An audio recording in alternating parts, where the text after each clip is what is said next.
Let the record show this is the Knicks' first 4-game losing streak of the season. But, Alan, that deserves an asterisk about the size of the ones you see in the words MASH unit. Yeah, right. I mean, you look at what Mike Breen just said there at the end of the broadcast rings true. It's like the All-Star break couldn't come at a better time. It's very important for this team to get healthy. You could see it. Jalen Brunson, the only starter who played in this game, it showed offensively. When he went to the bench, the Knicks had nothing. And that game turned fast. And reality set in pretty quickly here. And now you got to regroup, get rested, get guys healthy. You got to reassess Julius Randle's shoulder, reassess OG Anunoby's elbow, see where they're at, and hope that they come back sooner rather than later. While all that is going on over the next 7-8 days, Jalen Brunson will head to Indianapolis to participate in his first All-Star game. That takes place on Sunday, and he showed why, especially in the first quarter tonight. 12 points in the first 6 minutes, and after one quarter, he was a quarter of the way to 80 on the night. Right, and it was a question that a friend of mine asked me. He's like, what is the Knicks scoring record on the road? We know it's 62 at the Garden. What's it on the road? He might have to get it. And so I looked it up, and maybe I jinxed it, who knows. But still, he had an outstanding start to this game.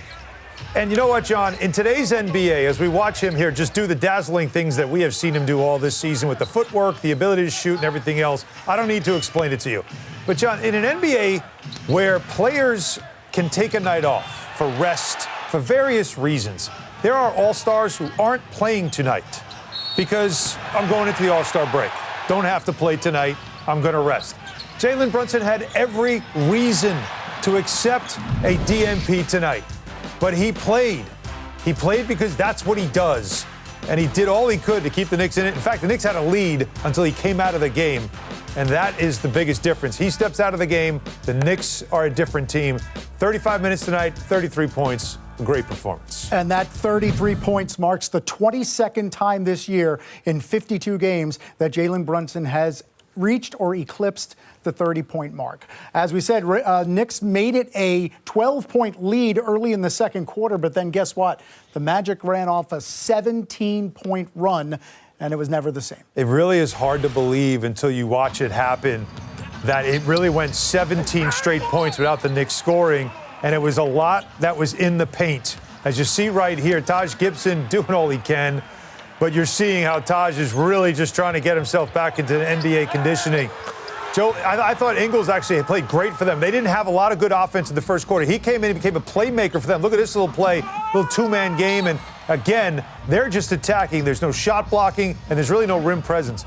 Wally said it on the postgame, and he's so right.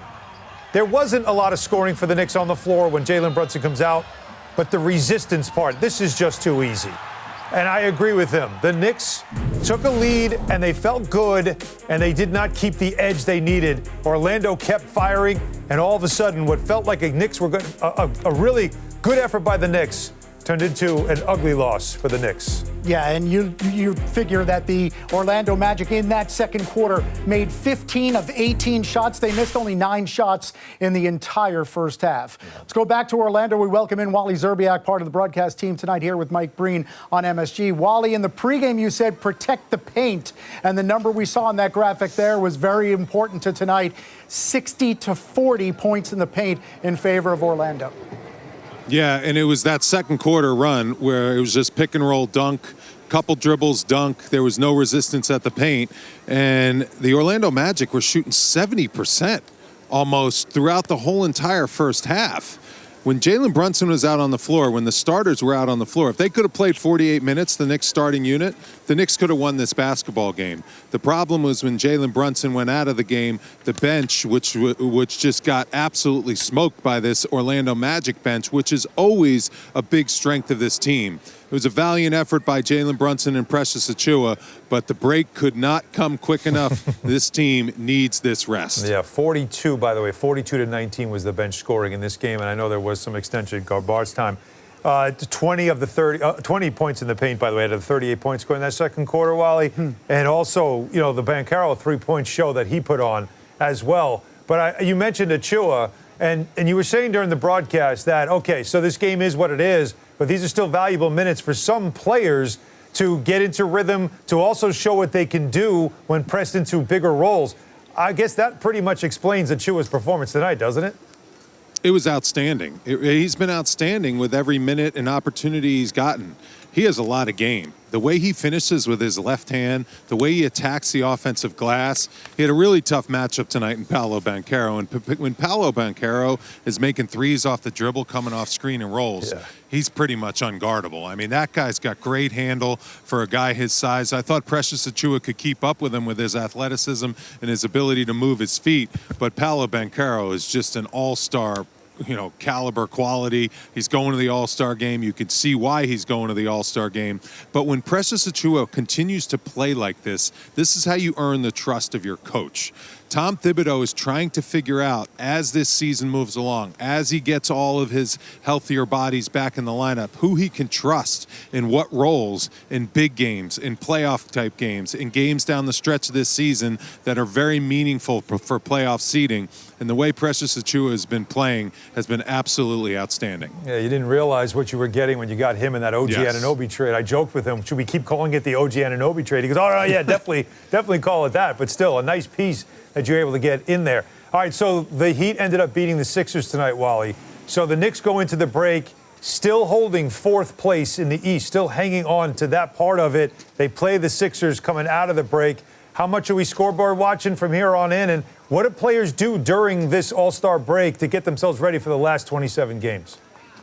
Just get some sleep, get some rest.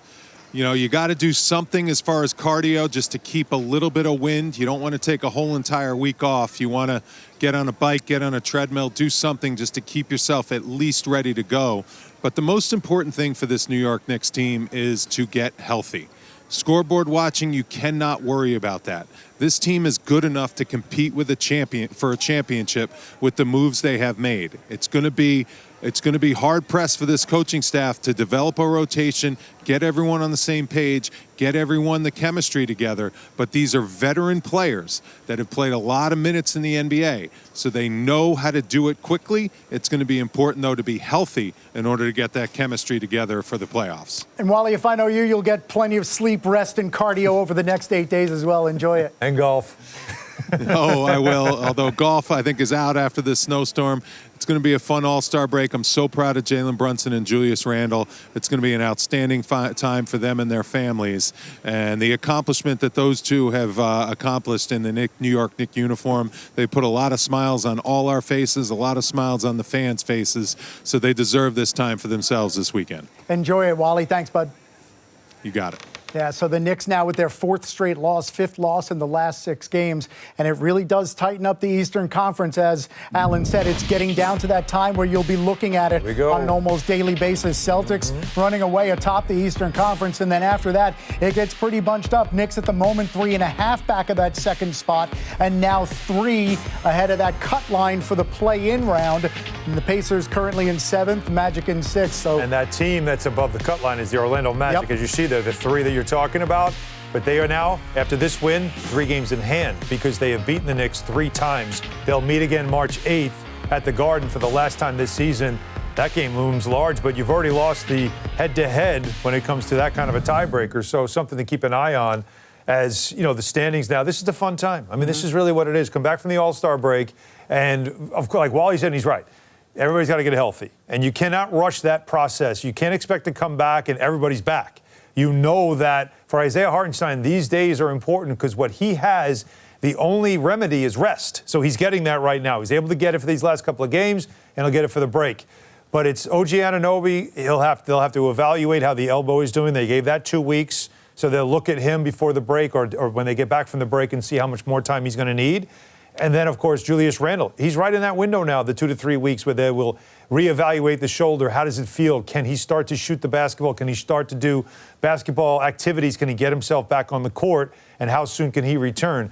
Those are things you watch, and what you're hoping for is at some point in mid-March, you're getting your bodies back, and then you can really start to figure out who you are with, a quarter of the season left to go. So the Knicks will head into the All-Star break at 33-22, 27 games left in the season.